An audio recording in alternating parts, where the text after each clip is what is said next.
Mari kita memulai ibadah kita. Mari kita memuji Tuhan dari buku lagu kita nomor 87. Bertemu dalam kasih-Nya, berkumpul dalam anugerah-Nya, bersukacita kita semua dan bergembira karena kasih Tuhan. Ada dua kita. Kita memuji Tuhan dari nomor 87, bertemu dalam kasih-Nya.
Tentu kita bersukacita di dalam rumah Tuhan dan kita terus bergembira di dalam Tuhan.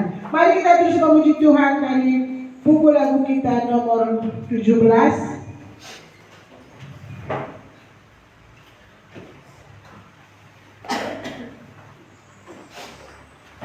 Aku bahagia. Saya persilakan untuk berdiri supaya agak sedikit rileks.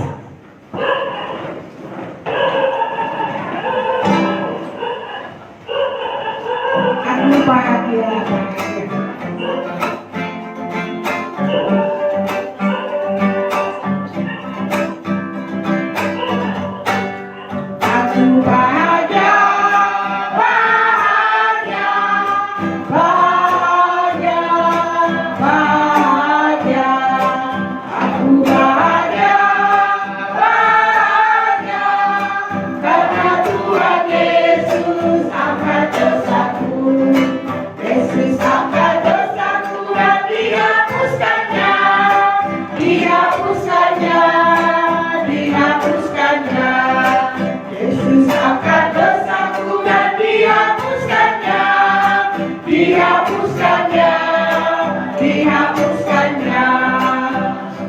Sepertinya kita ini kurang bahagia ya.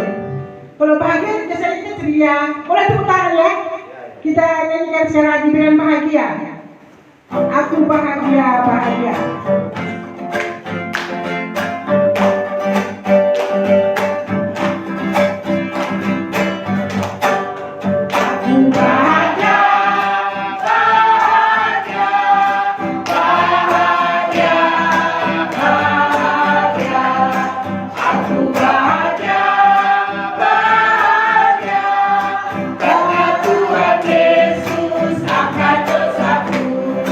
Yesus akan dosaku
Ibadah penggembalaan hari ini kita mulai dengan pengakuan bahwa pertolongan kita ialah di dalam Tuhan, Sang Pencipta langit, bumi, dan segala isinya, yang dalam kasih dan kesetiaannya menyertai kita.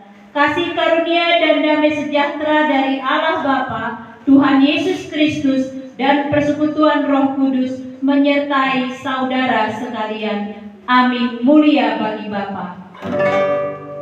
Mulia bagi Bapa, bagi Anak serta Roh Kudus, dari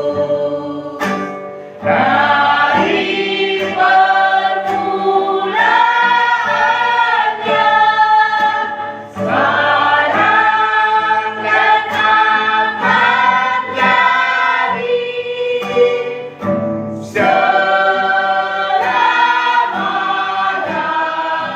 akan jadi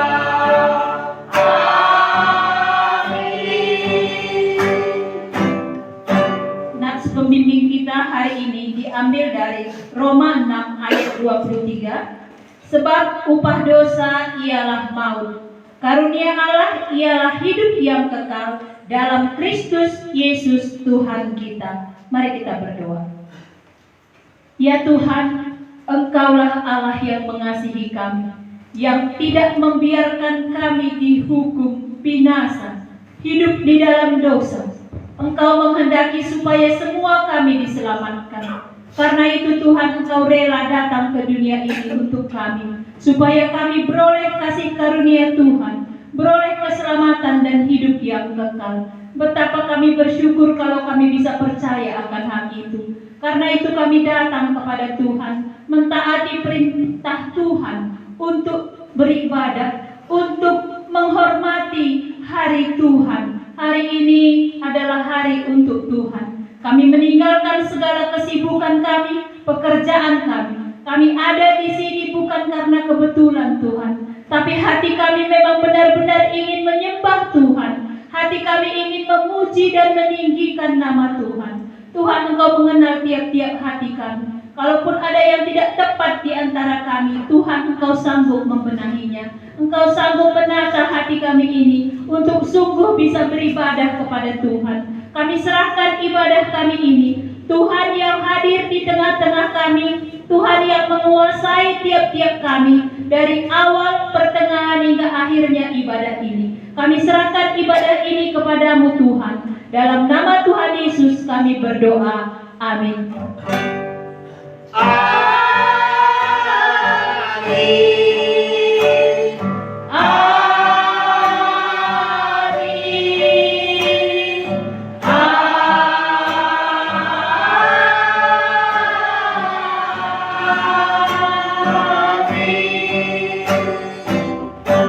Jemaat dipersilakan dulu.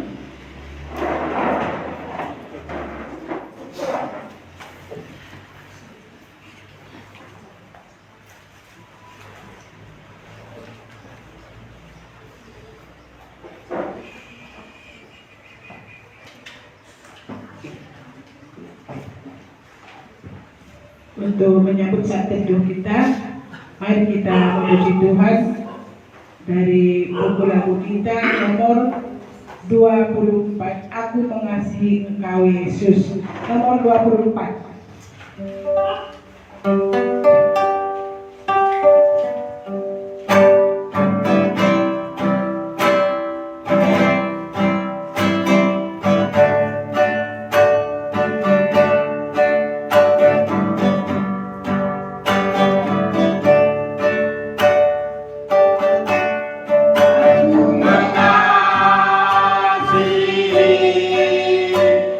Engkau Yesus.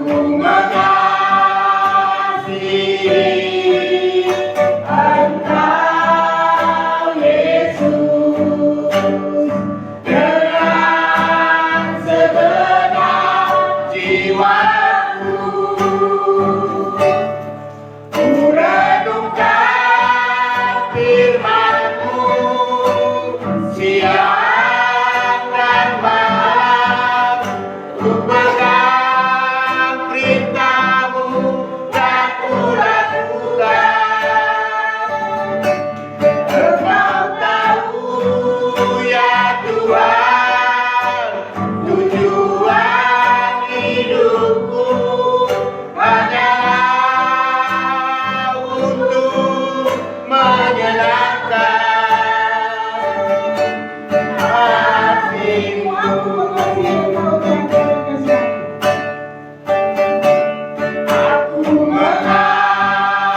hati. Aku mengasihi Engkau Yesus dengan segenap hatiku. Aku mengasihi Engkau Yesus dengan segenap jiwaku. Ku renungkan firman-Mu siang dan malam. Ku pegang perintah-Mu dan ku lakukan. Engkau tahu ya Tuhan, tujuan hidupku hanyalah untuk menyenangkan hatimu.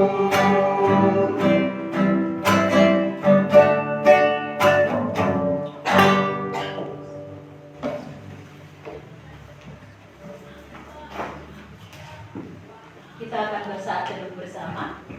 Mari kita satukan hati kita, kita berdoa. Kami datang kepadamu Tuhan untuk bersama-sama kembali merenungkan firman Tuhan yang sudah kami baca sepanjang minggu ini. Kami punya hati yang sama untuk hidup menyenangkan hati Tuhan. Kalau kami sudah diselamatkan, artinya ada perkataan Tuhan yang selalu berbicara kepada kami siang dan malam. Dan hari ini Tuhan, kami ingin kembali bersama-sama merenungkannya. Biarlah ada perkataan Tuhan yang memberkati tiap-tiap kami. Tuhan, Engkau menolong kami, membukakan pengertian kami untuk kami bisa memahami perkataan-Mu dan hidup di dalamnya. Dalam nama-Mu Tuhan Yesus kami berdoa. Amin. Ya, baik. Mari kita sama-sama melihat bahasa teduh kita. Kita sudah membacanya di rumah. Ya, sepanjang minggu ini kita boleh mengulang-ulang bagian firman Tuhan ini, dan mungkin semua kita sudah mudah menceritakannya karena ini bukan hal yang baru ya, tentang perempuan yang berzina. Dari Yohanes pasal 7 ayat 53 sampai Yohanes 8 ayat 1 sampai 11. Bapak Ibu saudara-saudara membacanya dalam hati, saya akan membacanya dengan bersuara. Sudah dapat semua ya? Saya bacakan Yohanes 7 ayat 53 sampai Yohanes 8 ayat 1 sampai 11. Lalu mereka pulang masing-masing ke rumahnya. Tetapi Yesus pergi ke Bukit Zaitun. Pagi-pagi benar ia berada lagi di bait Allah, dan seluruh rakyat datang kepadanya. Ia duduk dan mengajar mereka.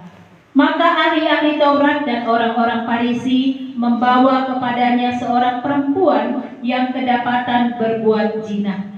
Mereka menempatkan perempuan itu di tengah-tengah, lalu berkata kepada Yesus, "Rabi, perempuan ini tertangkap basah ketika ia sedang berbuat zina. Musa dalam hukum Taurat memerintahkan kita untuk melempari perempuan-perempuan yang demikian. Apakah pendapatmu tentang hal itu?" Mereka mengatakan hal itu untuk mencobai dia, supaya mereka memperoleh sesuatu untuk menyalahkannya. Tetapi Yesus membungkuk, lalu menulis dengan jarinya di tanah. Dan ketika mereka terus-menerus bertanya kepadanya, ia pun bangkit berdiri lalu berkata kepada mereka, "Barang siapa di antara kamu tidak berdosa, hendaklah ia yang pertama melemparkan batu kepada perempuan itu." Lalu ia membungkuk pula dan menulis di tanah. Tetapi setelah mereka mendengar perkataan itu, pergilah mereka seorang demi seorang, mulai dari yang tertua. Akhirnya tinggallah Yesus seorang diri dengan perempuan itu yang tetap di tempatnya. Lalu Yesus bangkit berdiri dan berkata kepadanya, "Hai perempuan, di manakah mereka? Tidak adakah seorang yang menghukum engkau? Jawabnya, tidak ada Tuhan. Lalu kata Yesus, aku pun tidak menghukum engkau. Pergilah dan jangan berbuat dosa lagi mulai dari sekarang. Iya. Cerita firman Tuhan ini bukan hal yang baru bagi kita. Pasti masing-masing kita punya berkat tersendiri. Saya ingin berbagi berkat ya. Ini bukan berkhotbah, tapi di saat teduhkan kita berbagi berkat firman Tuhan. Saya mendapat berkat begini. Ayat 2 itu ketika Yesus ada di bait Allah, ya banyak orang yang datang, seluruh rakyat datang kepadanya. Berulang-ulang Yesus mengajar. Dan mereka belum bosan mendengar pengajaran Yesus. Ada minatnya untuk mendengarkan pengajaran Tuhan Yesus. Kata seluruh rakyat datang kepadanya. Ya, ini membuktikan kalau mereka masih berminat mendengar pengajaran. Tapi apakah sampai kepada menerima dan percaya? Nah, ini yang perlu kita renungkan. Banyak orang berminat hari ini mendengar khotbah. Tapi apakah mereka sampai kepada hati yang percaya dan menerima? Kalau kita lihat di bagian ini, siapakah nanti yang tetap ada bersama dengan Tuhan Yesus?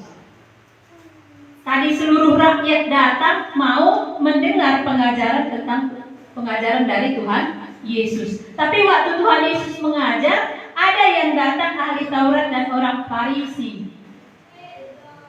Siapa yang dia bawa? Perempuan yang kedapatan berbuat zina. Tapi yang lucunya di situ, yang dibawa hanya satu orang. Biasanya kan kalau berbuat zina itu tak pernah satu orang, kan begitu ya. Tapi mereka hanya membawa yang satu orang ini saja.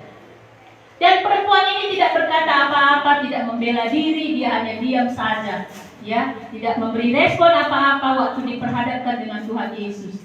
Tapi orang-orang Farisi tadi dan ahli-ahli Taurat itu berkata kepada Tuhan Yesus, Rabi, perempuan itu tertangkap basah ketika ia sedang berbuat zina.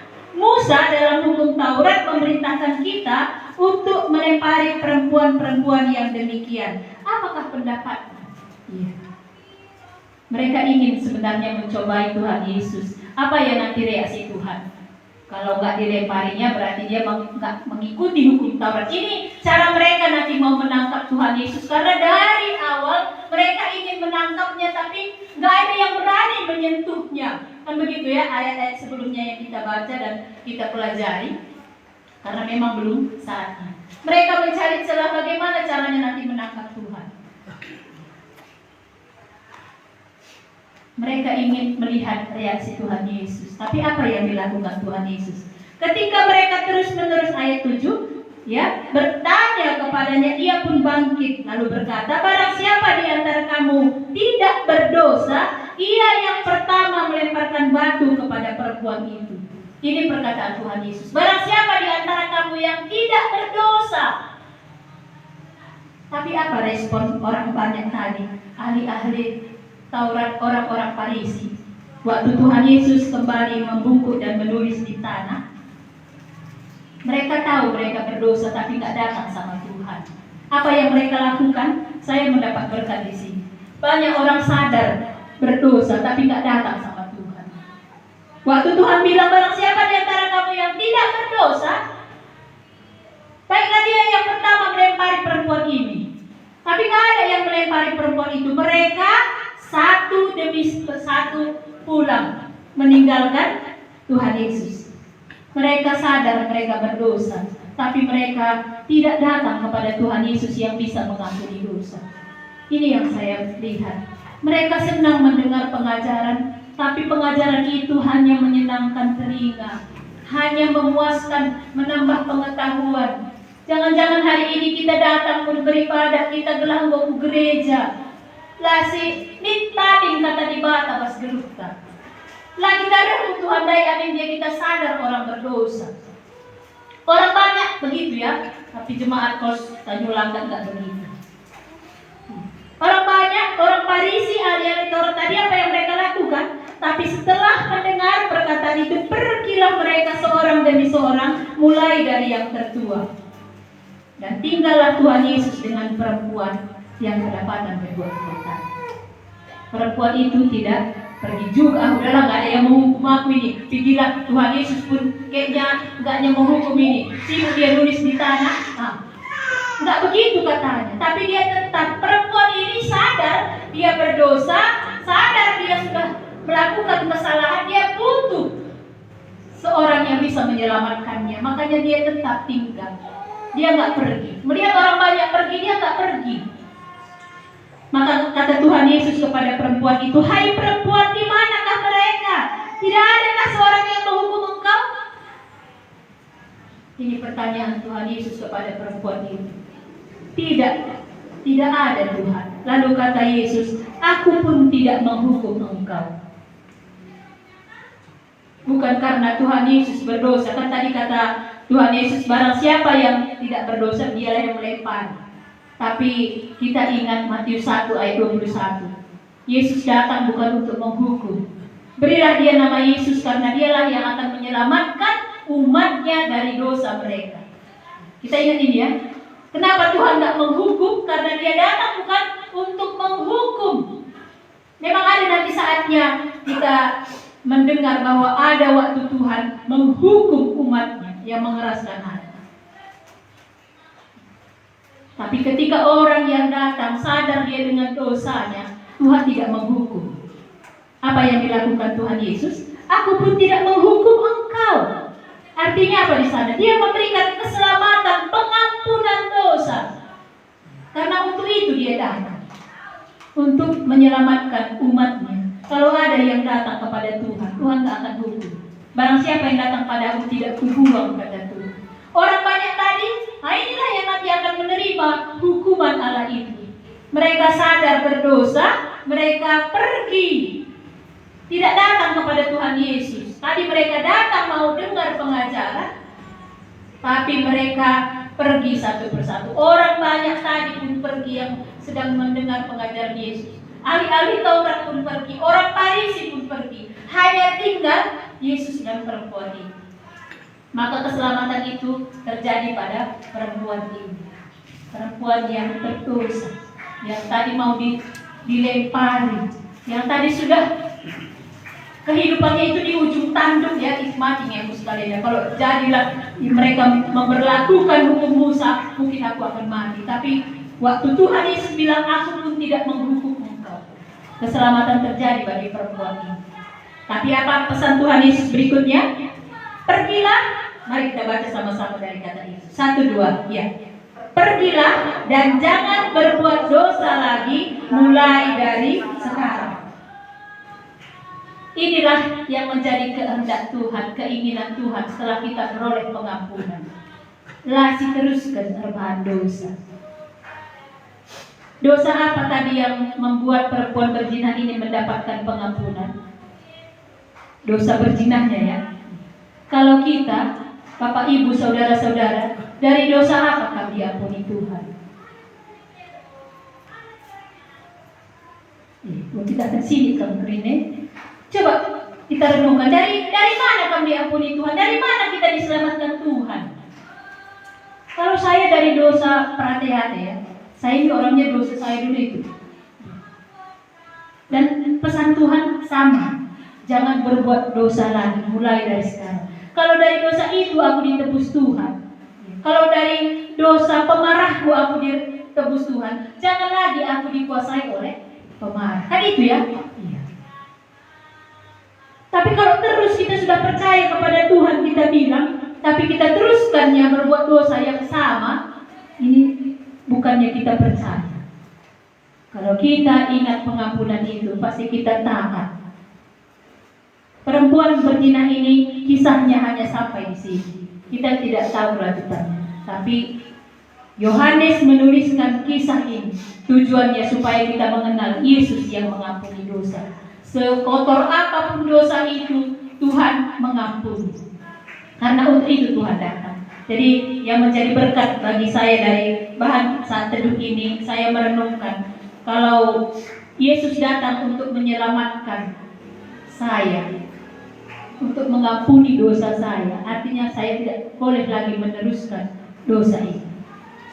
Kalau bahasa karunia, ulanari ban silangan ate Tuhan. Ya. Kalau kita hidup bersama dengan Tuhan, pasti kita tahu apa yang Tuhan gak suka. Kenapa Tuhan bilang, pergilah dan jangan berbuat dosa lagi mulai dari sekarang? Karena Tuhan tahu kita sanggup melakukannya. Makanya disuruh Tuhan. Kalau nggak sanggup kita melakukannya, nggak akan disuruh Tuhan. Ya nanti di bahan khotbah kita bisa melihat, sekalipun ada kuasa dosa itu, tapi kalau sudah ada iman kita bisa mengalahkannya. Makanya Tuhan bilang, jangan berbuat dosa lagi mulai dari sekarang. Ya ini saja yang bisa saya bagikan. Nanti Bapak Ibu kalau ada yang mendapat berkat dari bagian firman Tuhan ini, boleh dibagikan. Mari kita berdoa. Terima kasih Tuhan, kalau kami kembali diingatkan siapakah Tuhan dari kisah perempuan yang berzina ini. Engkaulah Tuhan yang datang untuk menyelamatkan kami yang berdosa.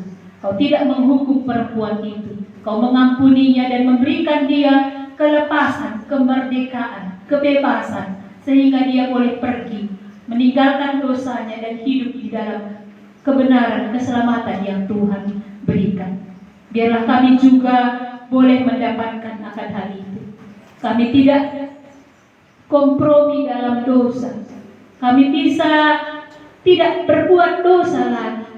Dari mana kami ditebus Tuhan? Dari mana kami diampuni Tuhan?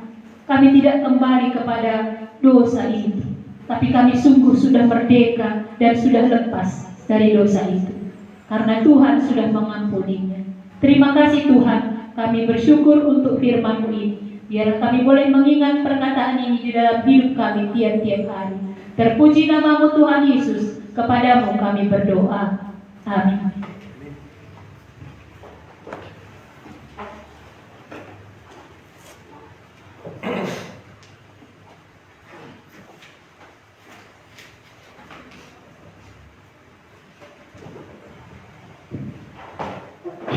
Ya, kita telah teduh bersama. Ini saatnya kita berbagi, yaitu sharing. Kita memuji Tuhan terlebih dahulu dari buku lagu kita dari nomor 4 ke nomor 67. Nomor 67, bahwa Tuhan juga gunung batuku.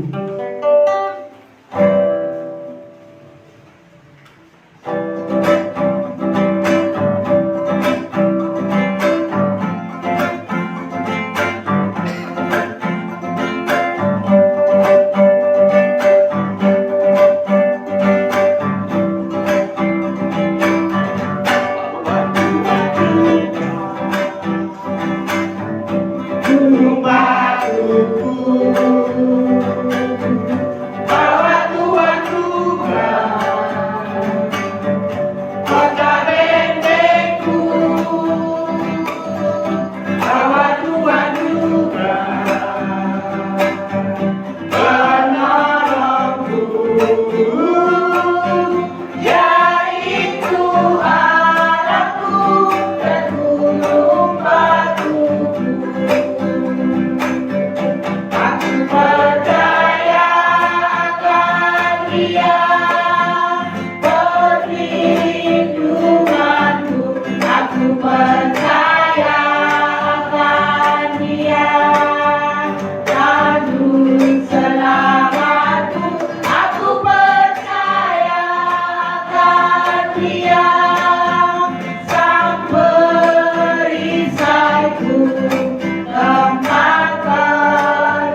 kaum bapak katanya. Jadi siapa yang merasa bapak-bapak dipersilahkanlah.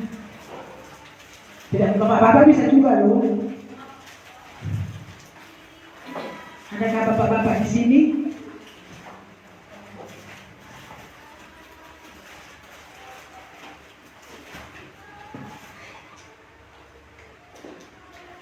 Enggak pun bapak-bapak bisa, ibu-ibu pun bisa, pemuda pun bisa. Adakah? Mana yang bapak ini udah kalah itu ya? Tadi kan di satu distrik kita tadi dikatakan dosa apa yang telah kita perbuat. Jadi kayak sini dosa mengikat kita berserah kepada Tuhan dan jangan kita lakukan lagi. Jadi kayak si dosa ditingkatkan, katakan jadi kalau dari kejahatan serah kepada Tuhan. Jadi lebih dosa gue. Aku bakal sadar berdosa, bakal lagi sadar berdosa.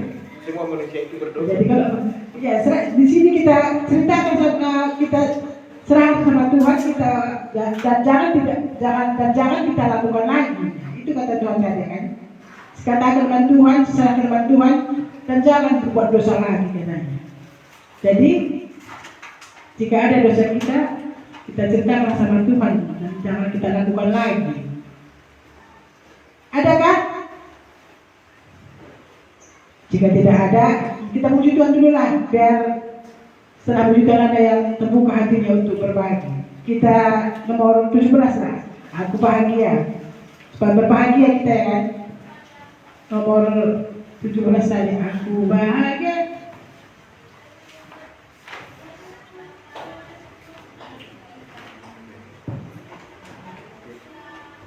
Nomor 17, aku bahagia. Supaya berbahagia semua.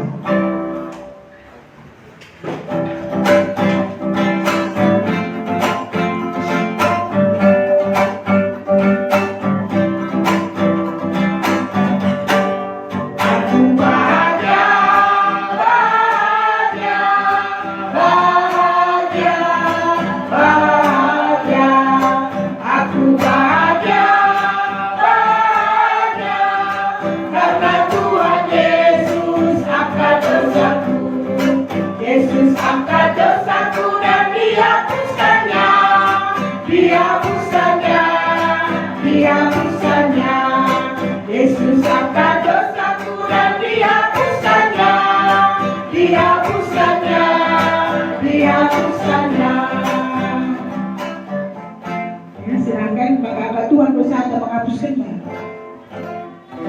Adakah?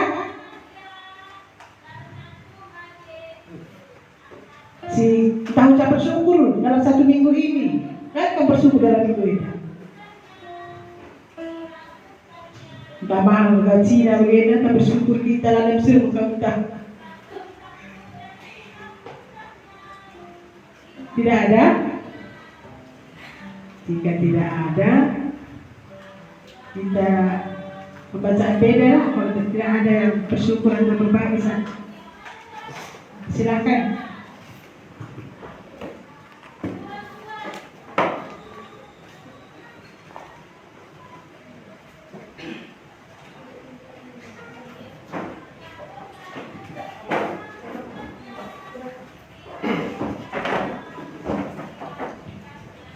Apa kabar dengan kelompok bapak ini? Gua gini lagi di sini kami kasih Tuhan dari maka kita lah berbagi. Sini saya mau berbagi sedikit ya dari saat teduh kita tadi ya dari Yohanes 8 ayat 11 ya. Jawabnya tidak ada Tuhan. Lalu kata Yesus, aku pun tidak menghukum engkau, pergilah dan jangan berbuat dosa lagi. Mulai dari sekarang ya. Di sini di ayat 10-nya ya, Yesus berkata ya, hai perempuan, di manakah mereka? Tidak ada seorang yang menghukum engkau. Jawabnya tidak ada Tuhan ya. Lalu katanya, aku pun tidak menghukum engkau. Ketika perempuan itu datang kepada Tuhan dan mengaku Yesus itu adalah Tuhan, Yesus itu tidak menghukum ya. tidak menghukum perempuan itu, dan dia memberi kesempatan kepada perempuan itu ya. Lalu dia memberi kesempatan, pergilah dan jangan berbuat dosa lagi mulai dari sekarang. Berilah dengan kesempatan membaca adik kita bertobat. Ketika kita mengaku dosa kita itu, kita datang kepada Tuhan, Tuhan itu memberi kesempatan. Di dalam kesempatan itu bagaimana kita selanjutnya? Apakah kita berbuat dosa lagi? Si paling parah, ketika kita sudah mengaku dosa kita itu, dosa ini perempuan tadi yang dibilang tadi dosa perzinahan ya. Dia ketika sudah mengaku dan Tuhan mengatakan, Tuhan pun tidak menghukumnya, dan Tuhan berpesan bahwasanya jangan berbuat dosa lagi. Tapi kita ini kadang-kadang dosa kita terjerumus dalam dosa-dosa itu aja. Ini bagaimana ini? Sedangkan di sini dikatakan saya terberkati sekali ya. Dosa saya dulu sering marah-marah ya. Kalau sudah marah-marah itu, ego bahasa kai berdarah dan dituturin lah. Larang pengalaman merawat. Mengutah kai beba bahasa aswa-asuna berdarah tidak bahasa itu. Okay. Itu yang saya paling dulu pertama saya ingin lepas dari situ. Karena saya orangnya temperamen ya, pemarah. Ada yang rampang lah, ada yang mau curi-curi merangan si darat pas kata-kata kunari. Jadi itu sampai sekarang itu saya mengingat itu ya, bagaimana saya lepas dari situ. Tapi salahnya saya ketika lepas dari situ, saya orangnya udah terlalu banyak humor pula. Di sini saya kelemahannya. Untuk melepaskan saya dari situ, saya berbalik ke humor. Dan humor ini pun saya sekarang sebenarnya saya sangat terganggu ya. Karena banyak perkataan saya yang keluar itu tidak membangun sebetulnya. Ya, jadi saya juga datang kepada Tuhan agar setelah saya dilepaskan dari dosa pemarah saya itu ya, saya bagaimana bilangnya ya, dosa umurnya ini pun kadang-kadang ada juga sama dengan marah itu ya kan.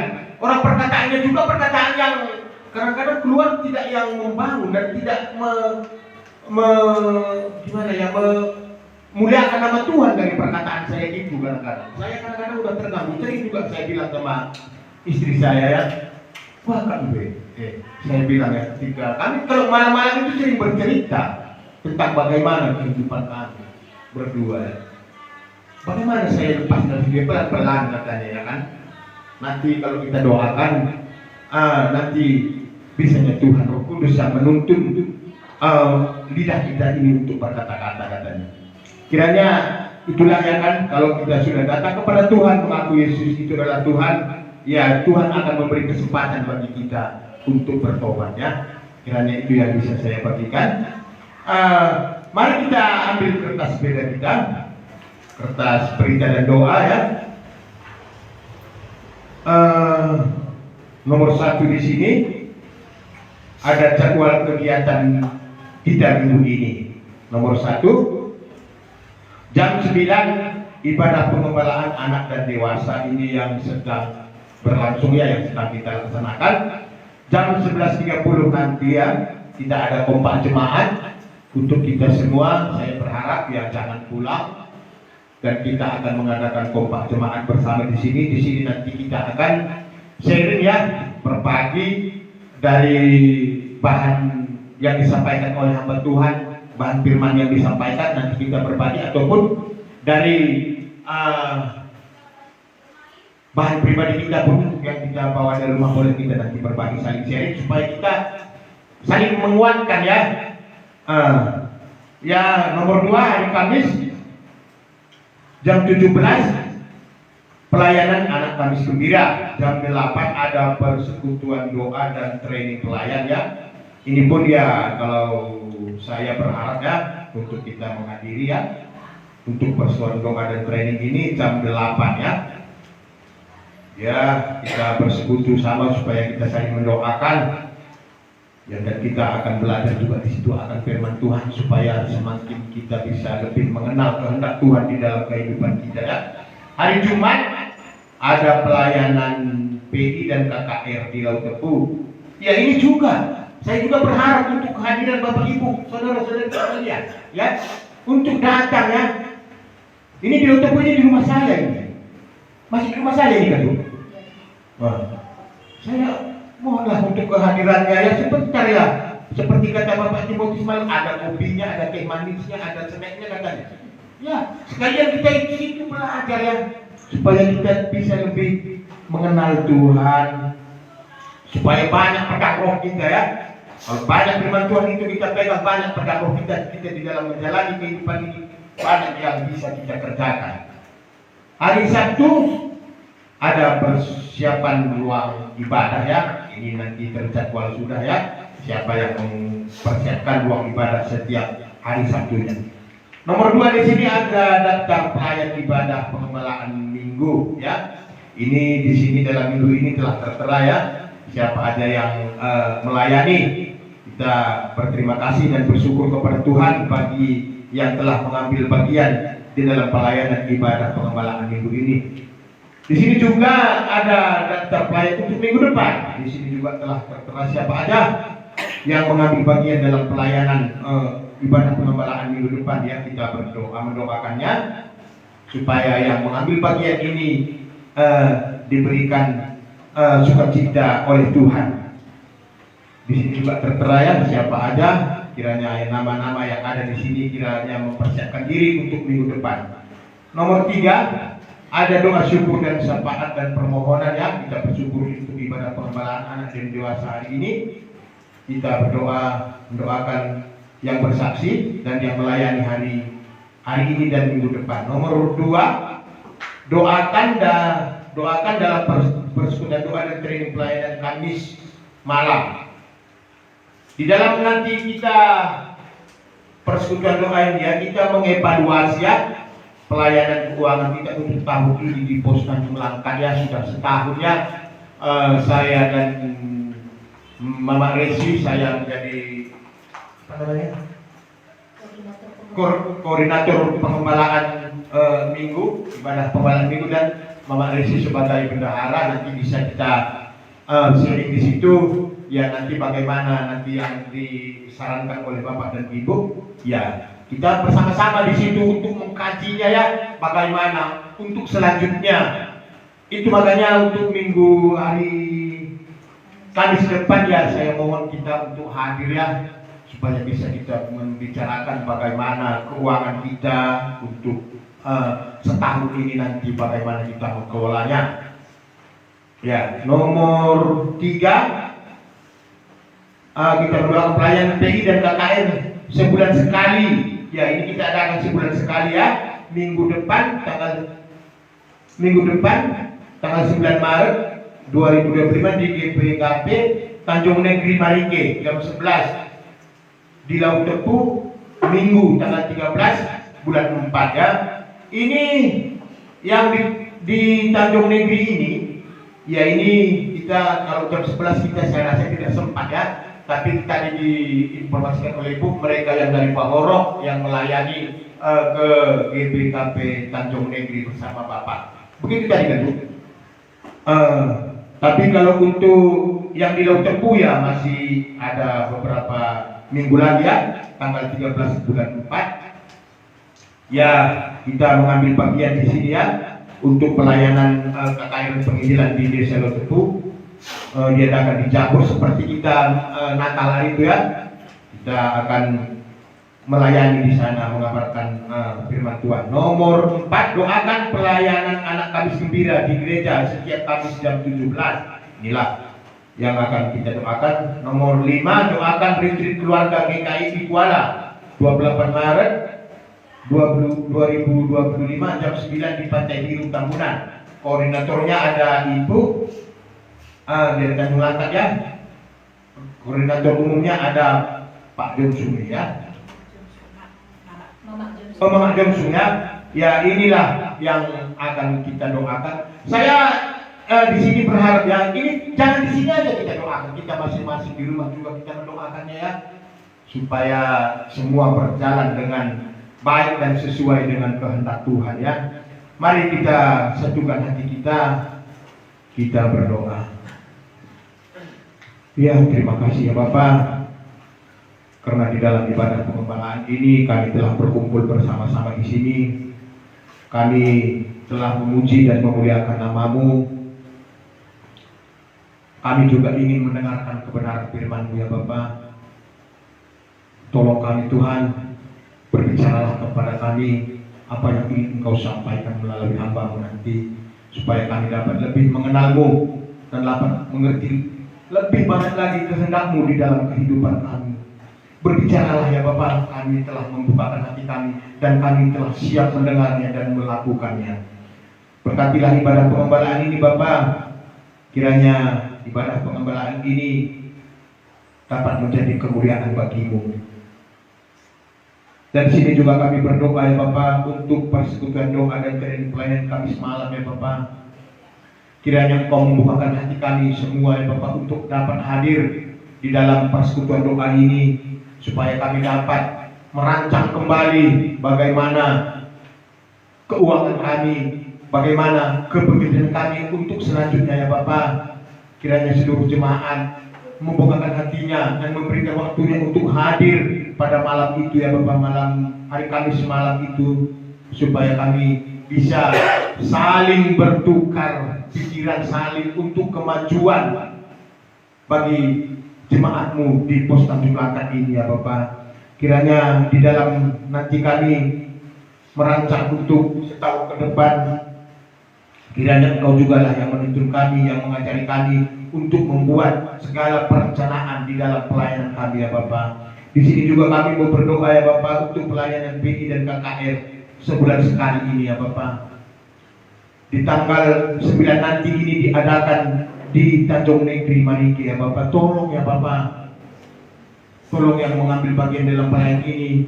Kami juga berharap kiranya yang mengambil pelayanan ini dapat mengerjakannya dengan sukacita ya Bapak, agar firman-Mu, agar semua orang-orang dapat mengenal dan mengetahui Yesus adalah Tuhan, supaya firman ini semakin tersebar di seluruh Kecamatan Salapia dan Kecamatan Bahor itu ya Bapak, dan Kecamatan Kota Baru. Kiranya firman-Mu semakin menggema, semakin banyak orang mengenal Tuhan dan mengaku dalam hati mereka adalah Yesus adalah Tuhan dan Juru Selamat di dalam kehidupannya. Dan kami juga berdoa untuk pelayan PI dan KKR di Laut Tempuh ya Tuhan. Ini kami adakan tanggal 13 bulan 4 2025. Tolong ya Tuhan, hamba-Mu ini sebagai koordinatornya ya Bapak. Tolong saya Bapak untuk mengerjakan segala sesuatu agar semua yang dipersiapkan berjalan dengan baik. Berkati semua yang mengambil bagian di dalam ibadah KKR penginjilan di Laut Tempuh itu Bapak. Berkatilah tempatnya ya Bapak, Campur Desa Laut Tempuh itu. Berkati juga segala peralatan yang kami pakai. Berkati juga cuacanya. Berkati juga hamba-Mu ini yang mengundang seluruh orang-orang di Desa Laut Tempuh itu, agar mereka juga membuangkan hatinya untuk mau datang. Hati mereka mempunyai kerinduan untuk mengenal Yesus itu, supaya mereka pun dapat diselamatkan.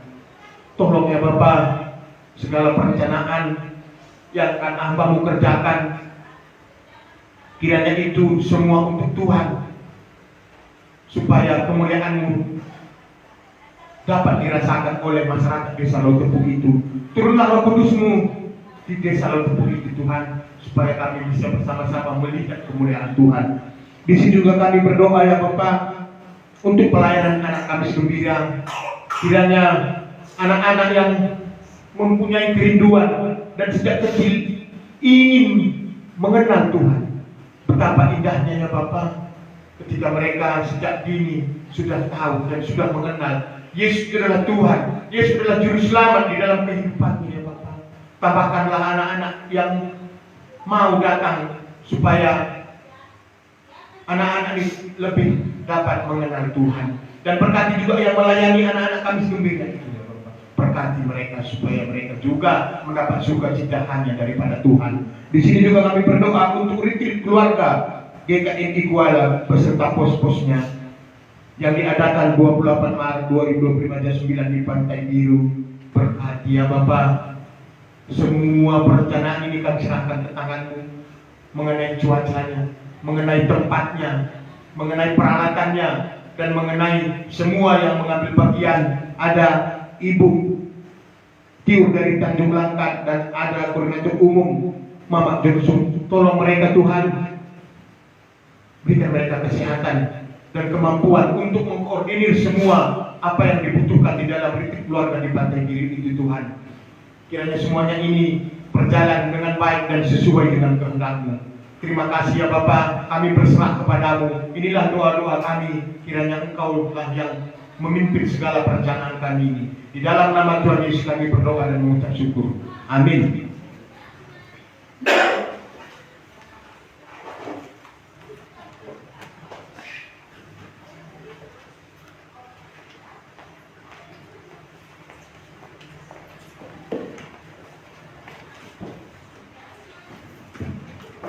Sebelum kita merenungkan atau mendengarkan firman Tuhan, mari kita memuji Tuhan terlebih dahulu dari buku lagu kita nomor 420.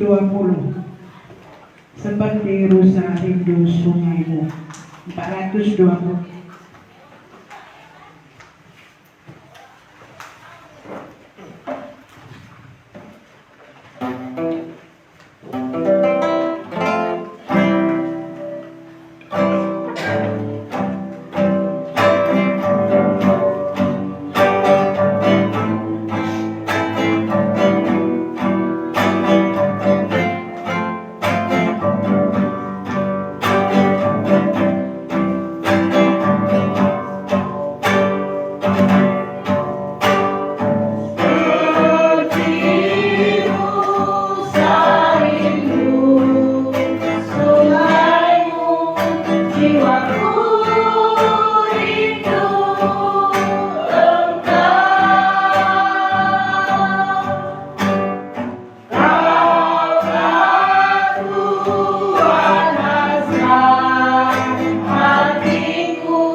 Kita berdoa. Tuhan, kami mengatakan bahwa kami merindukan Engkau. Biarlah apa yang keluar dari mulut kami itu lahir dari hati kami. Karena Tuhan melihat hati. Kami mau terus belajar kepada Tuhan, supaya apa yang kami katakan itu memang nyata dari hati kami. Kami menyembah-Mu dengan tulus. Kami ingin diajari, digembalakan dengan tulus oleh Tuhan. Dan ini waktunya, di tengah cuaca yang panas ini Tuhan, kami memberi diri kami untuk diisi akan firman-Mu. Berikan kami kekuatan, supaya sungguh-sungguh seperti rusa yang haus itu, kami saat ini memberi diri kami untuk diisi oleh firman-Mu. Roh Kudus-Mu menolong kami Tuhan, menolong tiap-tiap kami, supaya kami sungguh-sungguh bisa mendengar, bisa mengerti dan menerima firman-Mu. Engkaulah Allah yang bekerja dalam tiap-tiap kami. Biarlah mata kami bisa melihat, telinga kami bisa mendengar, hati kami boleh menyambut perkataan-Mu. Dalam nama-Mu Tuhan Yesus kami berdoa. Amin. Baik. Kita sudah siap ya bersama-sama mendengar firman Tuhan. Minggu ini kita terus belajar kembali dari kitab Roma. Ya. Roma 3 ayat 9 sampai 20. Tema kita minggu ini keadaan semua manusia berdosa. Setuju kita akan kalimat ini? Setuju. Keadaan semua manusia berdosa. Kita orang berdosa. Orang berdosa yang sudah diampuni. Mungkin ada yang menjawab dalam hatinya begitu. Tapi kalau dulu kami pelayanan, seringkali kami bertemu dengan orang yang berkata begini, aku loli dosaku, kadekala pela bokugas gasi, temanku rubat pela boleh, aku lah boleh cian mankala.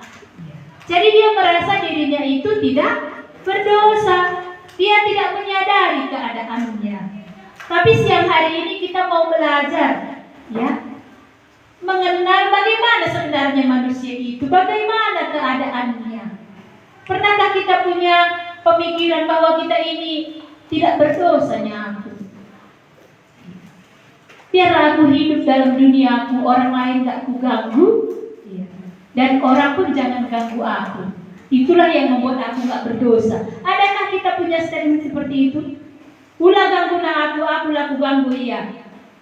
Jalan masing-masing. Kan begitu ya? Mungkin kita pernah berpikir seperti itu, tapi kita akan belajar dari firman Tuhan ini. Ya, keadaan semua manusia sudah berdosa. Jadi menurut Allah keadaan manusia itu berdosa. Bagaimana rupanya keadaannya? Mari kita melihat Roma 3 ayat 9 terlebih dahulu. Kita membacanya bersama-sama. Ayat 9 saja ya. 1, 2, ya. Jadi bagaimana? Adakah kita mempunyai kelebihan daripada orang lain? Sama sekali tidak. Sebab di atas telah kita tuduh baik orang Yahudi maupun orang Yunani bahwa mereka semua ada di bawah kuasa dosa. Paulus, dia orang Yahudi. Dia memberitahukan kepada orang-orang Yahudi yang ada di Roma bahwa tidak ada bedanya orang Yahudi dengan orang non-Yahudi. Jadi bagaimana, kata Paulus, ya, adakah kita mempunyai kelebihan daripada orang lain? Karena minggu lalu kita belajar orang Yahudi itu punya nilai lebih dari bangsa lain. Dan Allah setia itu ya, yang mau kita ingat itu tentang kesetiaan Allahnya. Sekalipun mereka menganggap mereka bangsa pilihan, dan inilah nilai lebih mereka, dan mereka menganggap mereka nggak berdosa. Kalaupun mereka berdosa nggak akan dihukum. Paulus ingatkan. Jadi bagaimana? Adakah kita mempunyai kelebihan daripada orang lain? Sama sekali tidak. Ya, semua manusia sudah ada di bawah kuasa dosa. Jadi keadaan manusia menurut Allah itu, yang pertama, manusia itu ada di bawah kuasa melawan dosa itu? Siapa yang di sini bisa melawan dosanya? Yuk. Saya dulu sebelum bertobat, pengen kali satu hari itu nggak marah. Aku nggak mau marah lah, gitu ya. Iya. Karena kalau saya marah udah panjang. Sampai dibikin nama saya kaciwer itu dulu kan karena cerewetnya, karena sukanya marah, ya, mesir cakapnya. Jadi saya merasa, saya sadar saya berdosa dan coba berusaha. Apapun saya dengar cakap orang, saya mau nggak marah. 1 jam berhasil, 2 jam berhasil, 3 jam berikutnya udah gak tahan lagi. Iya nak kan gitu ya. Iya. Berjuang dengan kekuatan sendiri gak bisa karena kuasa dosa itu menekan. Kita itu sudah dipermudahnya itu kuasa dosa, diperbudak dosa. Jadi hari ini kita sadar keadaan orang berdosa itu gak bisa lepas, gak bisa bebas. Memang benar kita di bawah kuasa dosa. Makanya tadi saya pengen kali ada bapak-bapak yang bercerita bagaimana dia bisa lepas dari dosanya. Jadi Kak firman Tuhan tak teori ngenca Yohanes 8 ayat 11 itu. Entah sama perempuan yang berzina itu cuma ayat itu. Lo mataku hadaya aku lo berzina kita bilang. Jadinya itu di dalam hidup kita. Benarnya yang dibilang Tuhan pergilah dan jangan berbuat dosa lagi, itu artinya Tuhan tahu bisa kalau kuasa dosa itu sudah dikalahkan oleh Tuhan Yesus yang ada di dalam kita. Kalau belum ada Tuhan Yesus dalam kita, ditekan dosa itu memang kita. Semakin kita mau berbuat baik kayak orang tenggelam. Saya pernah tenggelam, makanya saya bilang gitu. Kalau semakin kita bergerak semakin tenggelam. Ada orang datang dan menolong saya tekan lagi bersama-sama mau tenggelam lah kami. Mama Kisah tersenyum dia karena ada pengalamannya dulu ya dengan Pak Rahmat, Bapak Cika yang mau menyelamatkannya. Ya pasti bisa ingat ya. Seperti itulah orang yang hidup dalam dosa. Semakin dia berjuang gak bisa kalau tidak ada yang datang menyelamatkannya dan dia berserah. Kalau orang tenggelam melawan dia, kedak Tuhan pasti bisa meninggal duanya. Tapi kalau kita datang sadar kita berdosa, Tuhan aku butuh pertolonganmu, ya Tuhan tolong dan Tuhan berikan kuasa untuk bisa menang dari dosa ini. Jadi sadar ya, bagaimana keadaan manusia dalam pandangan Tuhan. Manusia itu di bawah kuasa dosa. Bagaimana bisa kita lepas dari sana? Kalau tidak ada Tuhan yang menolong, nggak akan pernah manusia itu bisa lepas dari kuasa dosa. Karena dosa itu menekan, membuat kita semakin lama semakin jauh dari Tuhan. Yang kedua, mari kita lihat ayat 10 sampai ayat 18. Ya. Menurut Allah keadaan semua manusia itu berdosa. Yang kedua, bagaimana manusia itu jauh dari Allah. Ya. Bagaimana keadaannya? Mari kita baca sama-sama ayat 10 sampai ayat 18. 1, 2, ya. Seperti ada tertulis, tidak ada yang benar, seorang pun tidak. Tidak ada seorang pun yang berakal budi, tidak ada seorang pun yang mencari Allah. Semua orang telah menyeleweng, mereka semua tidak berguna. Tidak ada yang berbuat baik, seorang pun tidak. Kerongkongan mereka seperti kubur yang ternganga, lidah mereka merayu-rayu, bibir mereka mengandung bisa, mulut mereka penuh dengan sumpah serapah, kaki mereka cepat untuk menumpahkan darah, keruntuhan dan kebinasaan mereka tinggalkan di jalan mereka, dan jalan damai tidak mereka kenal. Rasa takut kepada Allah tidak ada pada orang itu. Sampai di situ dulu. Inilah keadaan manusia yang berdosa, yang di bawah kuasa dosa tadi, dia jauh. Mari kita renungkan bagaimana keadaan kita hari ini. Apakah kita jauh dari Allah? Orang yang jauh dari Allah itu tidak ada yang benar dalam hidupnya. Allah mengamat-amati dari surga. Tidak ada yang benar, seorang pun tidak, kata kitab Mazmur. Allah tahu, Dia kenal saya di sini, ya amin dia kamu untuk cowok ekat entah pusuh dupe, udah sampai kemana saya nggak tahu. Pokoknya serius nih, Kesia ini saya pikir. Tapi Tuhan melihat hati ini, maksud saya tadi. Tuhan tahu tidak ada seorang pun yang benar. Inilah keadaan manusia. Tidak ada kebenaran di dalam hidupnya. Makanya Tuhan Yesus kan datang, dia memperkenalkan dirinya. Akulah jalan dan kebenaran dan hidup. Karena manusia itu tidak ada yang benar. Hanya Yesus yang bisa membenarkan.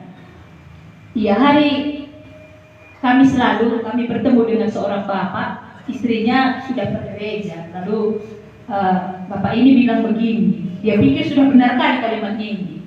Gini katanya. Geluhenda Pak Pendeta bagi anak-anak main remote katanya. Main motor, mobil-mobilan yang ada remote-nya. Iya. Jadi Tuhan itu sedang pegang remote. Kita dikendalikannya. Jadi kalau aku ini lengasih remote Tuhan manfaatku gelah aku ku gereja katanya. Jadi bagi salah tak bantu Tuhan nih kata bapak ya. Bagi begini ya. Udah benar kan lah rasanya dia ini. Maka aku udah ngaku gereja ke gereja. Siapa pagi remote Tuhan dari maka aku ke gereja. Jadi kamu tenang saja katanya. Iya. Udah benar rasanya dia.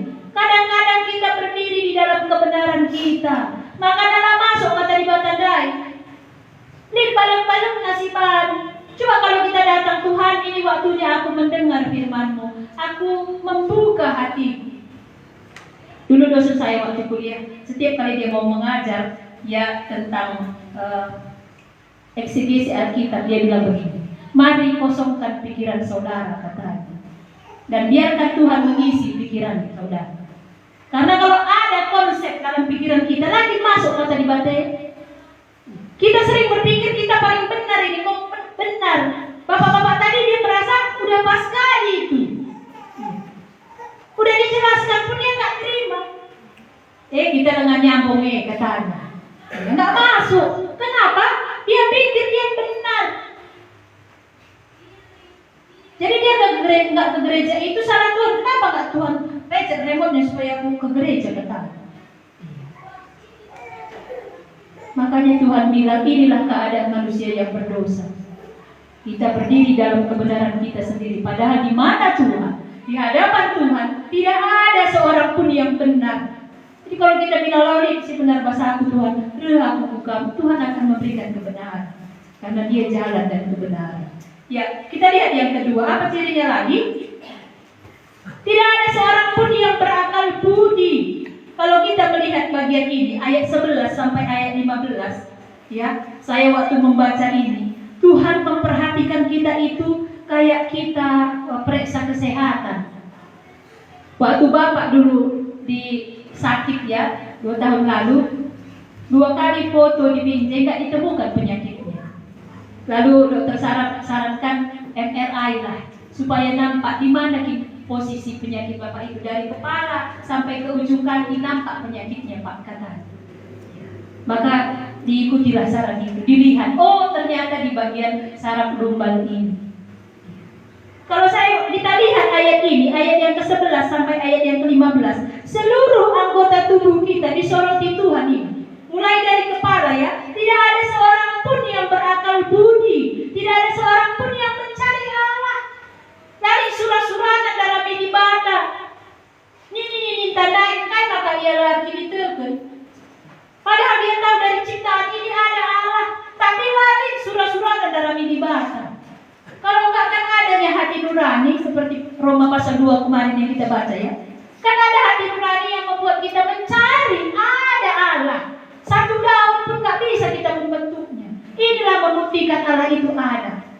Tapi tidak ada seorang pun yang berakal budi dan mencari Allah. Inilah keadaan manusia yang jauh dari Tuhan.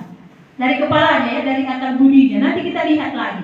Ya, semua orang telah menyeleweng, mereka semua tidak berguna. Tidak ada yang berbuat baik, seorang pun tidak. Karena tidak berakal budi tadilah, maka dia tidak bisa berbuat hal yang baik. Yang berikutnya, anggota tubuh yang mana lagi yang diperhatikan Tuhan? Mari kita lihat ayat 13. Kerongkongan mereka seperti kubur yang ternganga.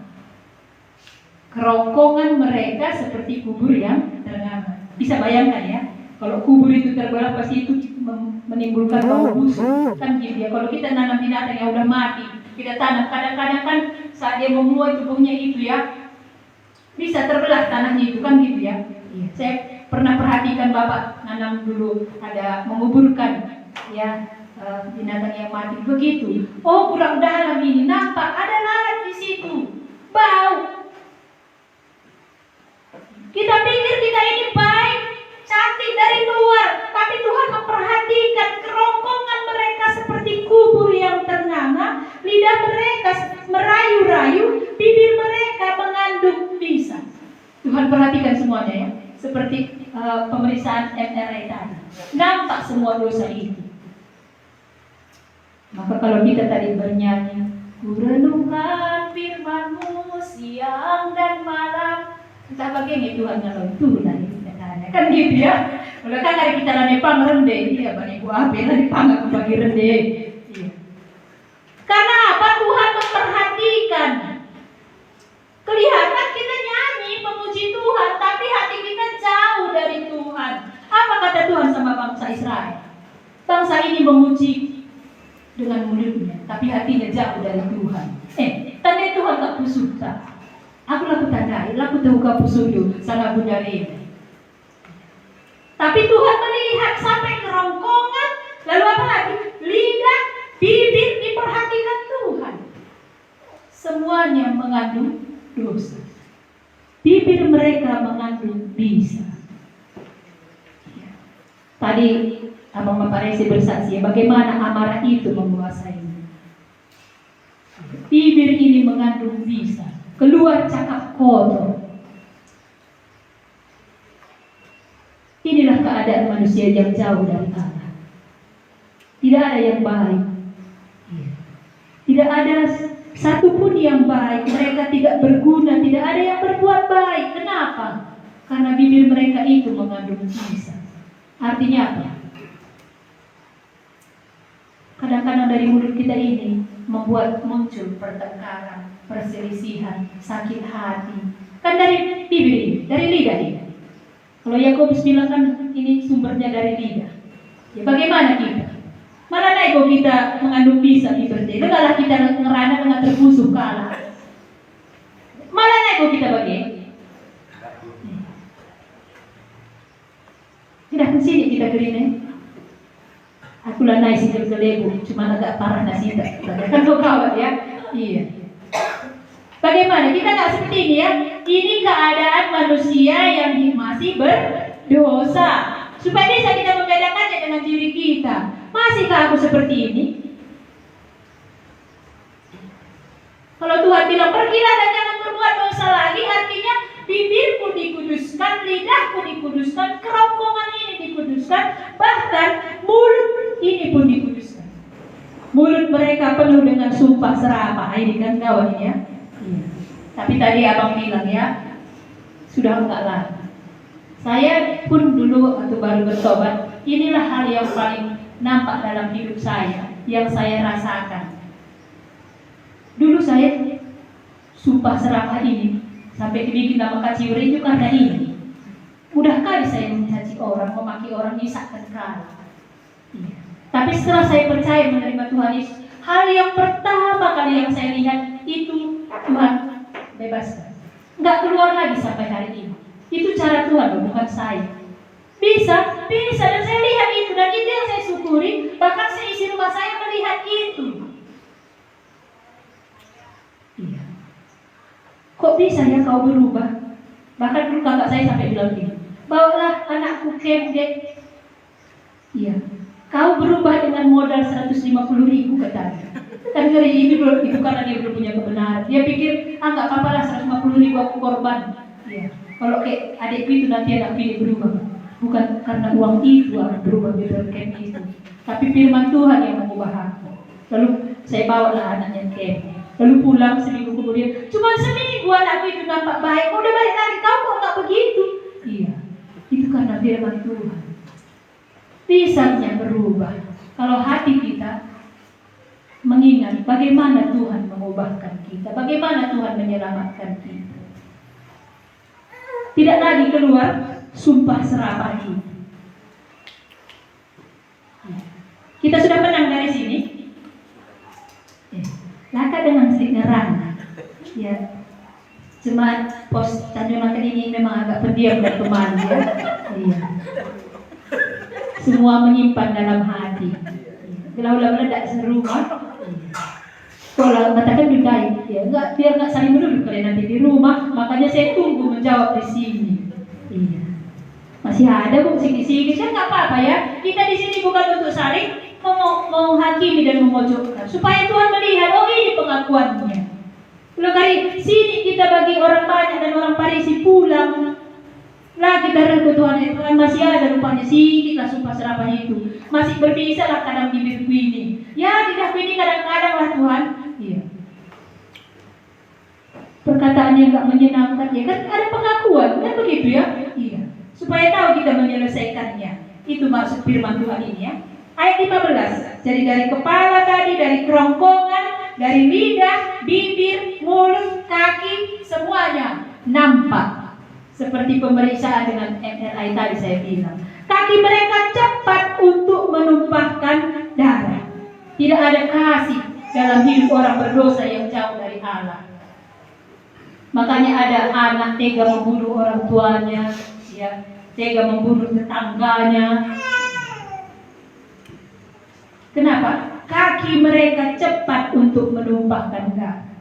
Orang yang jauh dari Allah dikuasai oleh dosa. Dosa itu menekan, yang membuat kita semakin tidak tahu yang benar.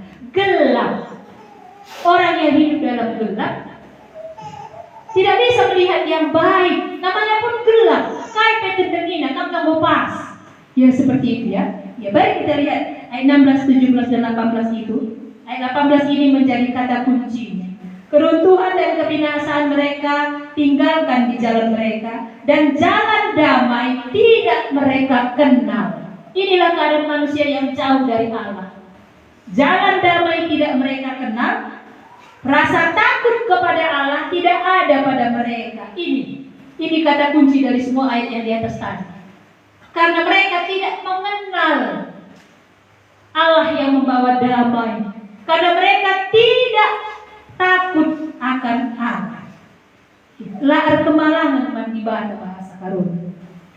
Rasa takut akan Allah itu tidak ada pada orang ini. Makanya dia selalu berbuat apa yang dia mau. Inilah ciri orang yang hidup dalam dosa. Apa yang dia rasa baik, apa yang dia rasa pas. Padahal yang dia mau itu gak ada yang pas. Saya senang doa. Saya lupa penulis buku itu ya. Saya ingat sampai sekarang. Dari awal saya bertobat, saya baca itu. Bukunya saya lupa judulnya. Dia berdoa begini ketika dia baru percaya kepada Tuhan Yesus. Dia bilang, Tuhan, buatlah aku mencintai apa yang Tuhan cintai, dan membenci apa yang Tuhan benci.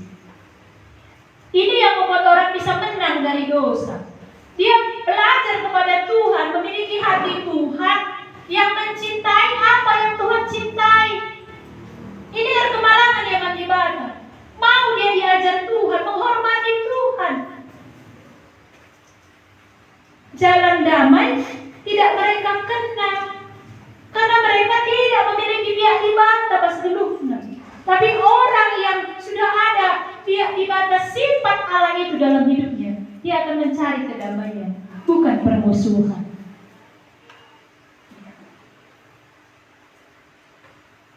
Kadang-kadang kita terlalu dikuasai oleh perasaan. Rasa takut akan Allah itu tidak ada, tapi perasaan kita yang kita pegang. Makanya kita sulit berdamai dengan orang lain, dengan diri kita sendiri, bahkan dengan Tuhan. Kalau ada orang udah minta maaf, terus sulit kita memaafkannya.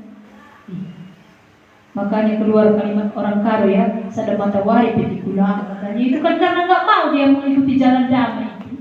Kan gitu ya? Iya. Saya pernah dengar ibu-ibu saking hatinya dia kepada suaminya, pintu kali narilah dia mati, katanya. Saking bencinya dia, sejak termaafkannya, udah mati pun masih lagi lah dia. Begitu. Sakitnya tuh di sini, itu terus dibesar-besarkan. Jalan damai tidak mereka kenal. Makanya manusia yang jauh dari Allah itu sulit berdamai. Dengan dirinya sendiri pun dia sulit berdamai. Dia menyalahkan dirinya, tidak puas dengan dirinya, dengan orang lain, bahkan dengan Tuhan. Jalan damai tidak mereka kenal. Inilah keadaan manusia yang berdosa di pandangan Tuhan. Makanya firman ini dituliskan. Beginilah keadaannya. Lalu apa yang terjadi? Kalau kita sudah melihat, ini loh keadaan manusia yang sesungguhnya, yang berdosa itu, dia di bawah kuasa dosa, dia jauh dari Allah, dan apa yang dia alami. Kita baca sama-sama ayat 19 dan 20. Mari kita baca 1-2 ya. Tetapi kita tahu bahwa segala sesuatu yang tercantum dalam kitab Taurat ditunjukkan kepada mereka yang hidup di bawah hukum Taurat, supaya tersumbat setiap mulut dan seluruh dunia jatuh ke bawah hukuman Allah. Sebab tidak seorang pun yang dapat dibenarkan di hadapan Allah oleh karena melakukan hukum Taurat, karena justru oleh hukum Taurat orang mengenal dosa. Manusia pasti dihukum Allah. Orang Yahudi bangga dengan hukum Tauratnya. Tapi apa kata firman Tuhan? Paulus menuliskan di sini. Tapi kita tahu bahwa segala sesuatu yang tercantum dalam kitab Taurat ditujukan kepada mereka yang hidup di bawah hukum Taurat, supaya tersumbat setiap mulut. Artinya apa di sana? Supaya mereka bisa sadar kalau mereka yang membanggakan hukum Taurat itu tidak bisa menyelamatkan mereka.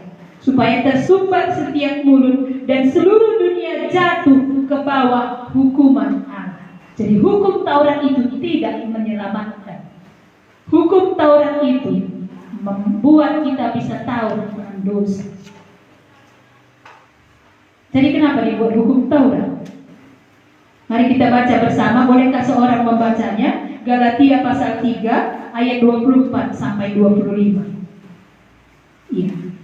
Jadi hukum Taurat itu dibuat supaya kita tahu bahwa manusia yang tidak sanggup melakukannya dihukum. Bahwa kita ini tidak sempurna, tidak yang sanggup melakukan hukum Taurat. Tapi hukum Taurat itu dibuat tujuannya untuk menuntun kita kepada Kristus. Silakan, ada satu orang yang mau membacanya. Galatia 3 ayat 24 sampai 25. Jadi hukum Taurat adalah penuntun bagi kita sampai Kristus datang, supaya kita dibenarkan karena iman.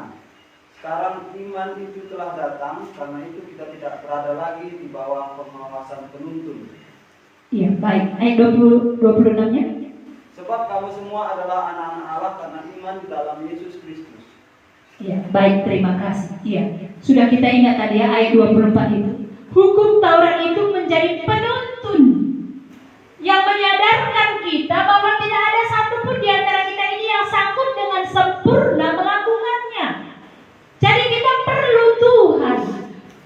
Perlu Tuhan Yesus untuk membuat kita itu bisa sempurna, sama seperti Yesus sempurna. Oleh karena Tuhan yang menyempurnakan, bukan karena kita melakukan hukum Taurat.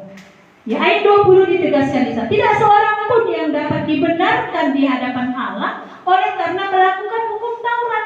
Artinya apa sederhananya di sini? Perbuatan kita, ya, kita tahu isi hukum Taurat ya. Iya. Itu tidak menyelamatkan. Bagaimana kita berjuang melakukan hukum Taurat itu nggak menyelamatkan. Yang menyelamatkan kita itu adalah Kristus. Karena justru oleh hukum Taurat orang mengenal dosa. Ya, kata jangan berzina, jangan mencuri, jangan mengingini. Ini membuat orang bisa tahu tentang dosa. Iya, aku sudah mengingini milik sesama aku. Membuat kita tahu kita ini berdosa, ngerti akan dosa, tapi tak bisa keluar dari dosa ini. Makanya Yesus datang. Jadi kita bisa melihat di sini, ya, bahwa apakah kita sudah bisa lepas dari hukuman Allah? Ini yang menjadi renungan kita. Di kertas beda itu ada bagian terakhir. Apakah saudara sudah bebas dari hukuman Allah? Karena Engkau si magigirlit ngerawa-rawa di Batandai.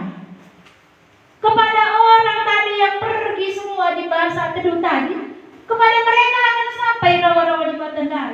Tapi kepada perempuan yang kedapatan berbuat zina, dia beroleh kasih karunia Tuhan, dia tidak dihukum. Bagaimana dengan kita hari ini? Apakah kita sudah bebas dari hukuman Allah? Bagaimana caranya supaya kita bebas dari hukuman Allah?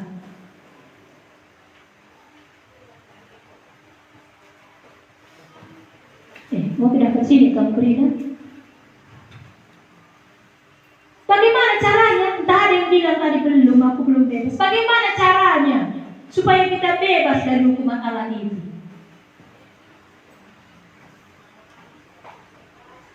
Bolehkah satu orang membacakan Roma pasal 8 ayat 1?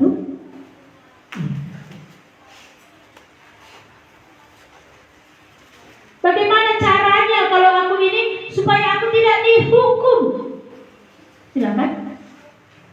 Roma 8 ayat 1. Demikianlah sekarang tidak ada penghukuman bagi mereka yang ada di dalam Kristus Yesus. Ya, sampai situ saja. Apa tadi katanya? Demikianlah sekarang tidak ada penghukuman bagi mereka yang ada di dalam Kristus Yesus. Jadi kalau kita nggak dihukum, kalau kita ini sudah ada di dalam Tuhan Yesus. Di luar Tuhan Yesus kerina manusia dihukum. Sudah kita di dalam Tuhan, sudah kita ada di dalam kasih karunia Tuhan.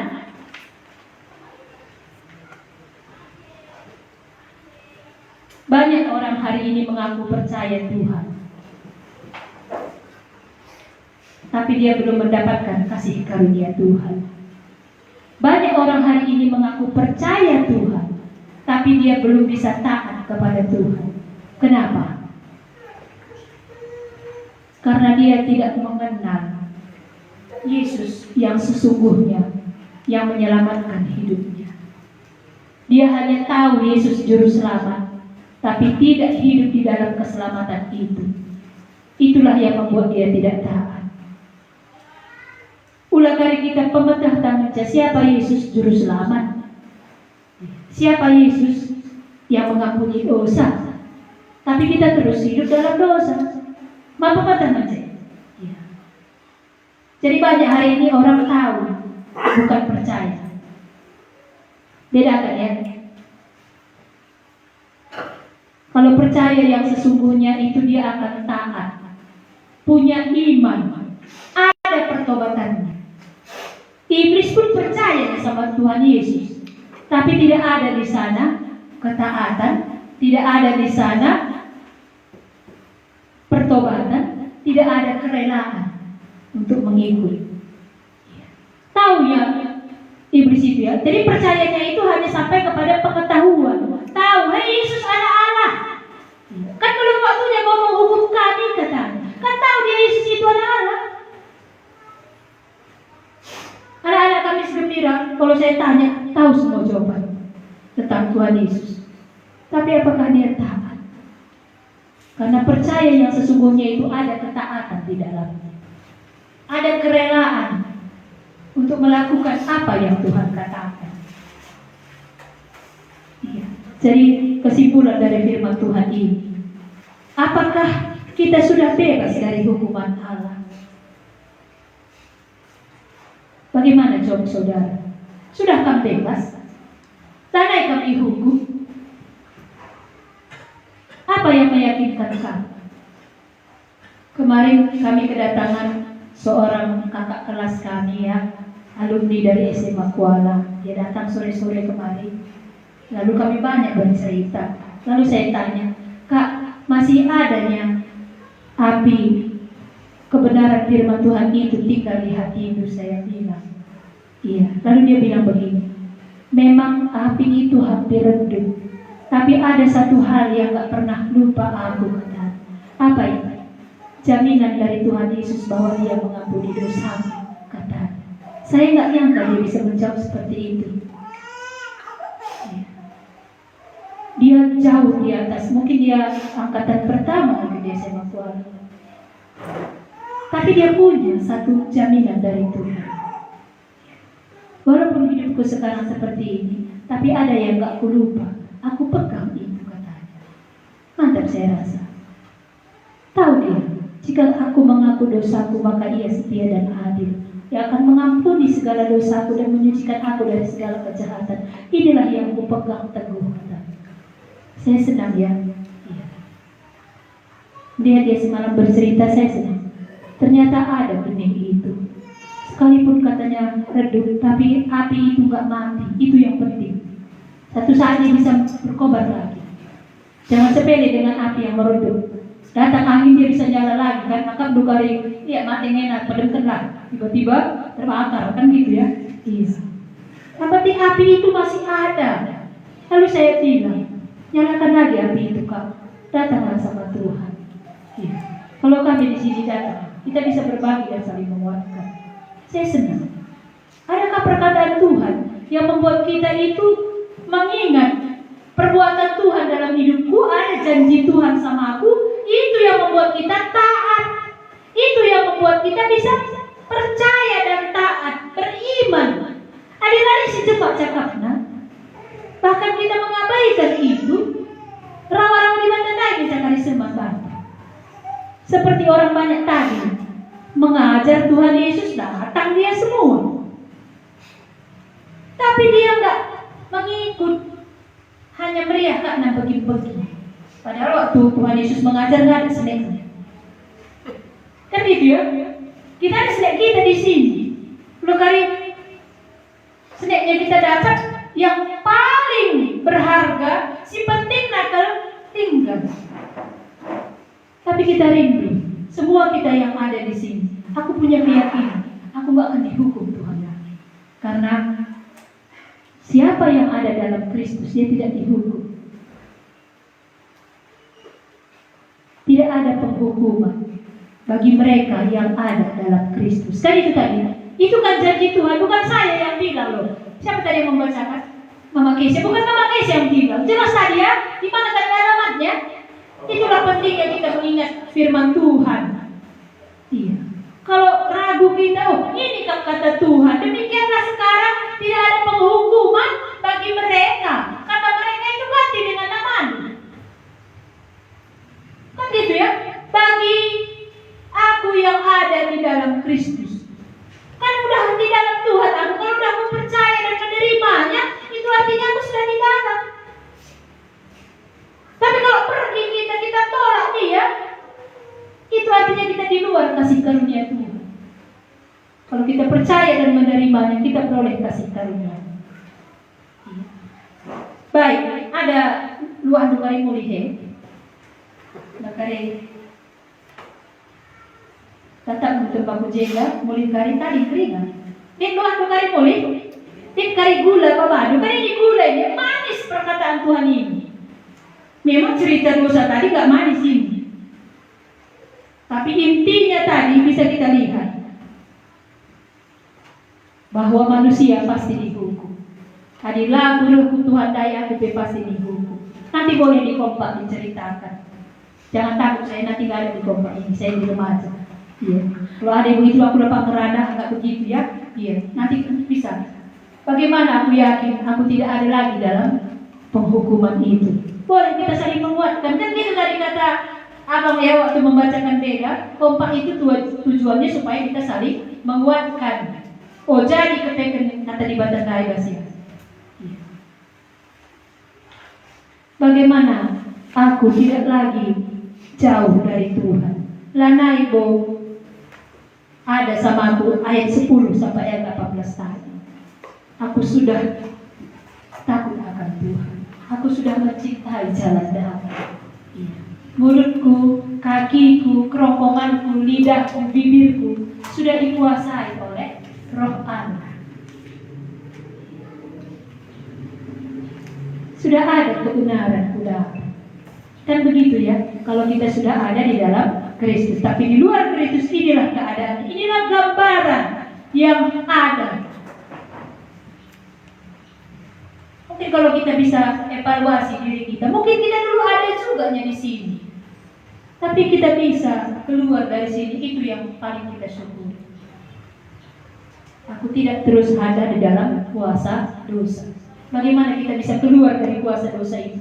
Itu bisa kita ceritakan. Baik, ini firman Tuhan yang boleh kita renungkan. Kiranya kita sungguh diberkati. Inilah keadaan manusia yang di luar Tuhan, yang jauh dari Tuhan, yang hidup dalam dosa. Tapi kita hari ini, kita evaluasi diri kita. Di mana keadaanku hari ini? Bagaimana sesungguhnya keadaanku? Apakah aku masih dalam kuasa dosa itu, atau aku sudah keluar dan menang dari dosa itu? Hanya kita yang bisa menjawabnya. Kalau kita masih ada dalam kuasa dosa itu, datang sama Tuhan. Seperti perempuan yang kedapatan berbuat zina, dia mau datang tinggal bersama Tuhan, dan Tuhan mengampuninya. Tuhan tidak menghukumnya. Kita pun bisa tidak dihukum Tuhan kalau kita datang kepada Tuhan, karena hanya Kristus yang bisa menyelamatkan. Mari kita berdoa. Tuhan, Engkau mengenal tiap-tiap kami, hati kami, pikiran kami, perasaan kami, mulut kami. Tuhan, Engkau tahu semua. Dan siapakah yang bisa membersihkan kami daripada keadaan kami? Hanya firman Tuhan yang dapat membersihkan. Karena firman Tuhan berkata, dengan apakah seorang muda menjaga kelakuannya bersih? Dengan menjaganya sesuai firman-Mu. Hari ini kami mendengar firman-Mu Tuhan. Firman-Mu inilah yang membersihkan kami, supaya kami bisa bersih di hadapan Tuhan, supaya tidak ada noda dosa itu di dalam hidup kami. Tuhan, Engkau yang datang untuk membersihkan kami. Jika kami mengakuinya di hadapan Tuhan, Kau mengampuni dan menyucikannya. Terima kasih Tuhan. Kami bersyukur akan firman-Mu siang hari ini. Hamba-Mu sudah selesai berkata-kata. Teruskanlah ini dalam tiap-tiap kami, supaya jadi firman Tuhan itu dalam hidup kami Tuhan. Kami yakin kalau kami tidak dihukum lagi. Kami sudah beroleh penebusan yang daripada Tuhan. Hidup kami ini sudah ditebus. Kalau ada di antara kami yang masih ragu, berbicaralah Tuhan. Karena Tuhan berikan kami kesempatan untuk datang kepada Tuhan, untuk mengalami penebusan yang daripada Hamba-Mu berdoa Tuhan, Engkau yang membuat kami punya iman yang sama, punya keyakinan yang sama, supaya kami juga bisa bersama-sama sebagai keluarga Allah di tempat yang Tuhan sediakan di surga itu. Ini doa kami. Terima kasih Tuhan, kami sudah selesai. Kami sudah mengakhiri ibadah kami ini. Kiranya Tuhan yang menyertai kami. Kami akan pulang dari tempat ini. Tuhan yang memimpin dan melindungi kami sepanjang minggu ini. Terpujilah nama-Mu Tuhan. Kepadamu kami berdoa dan mengucap syukur. Kepada Allah beri puji.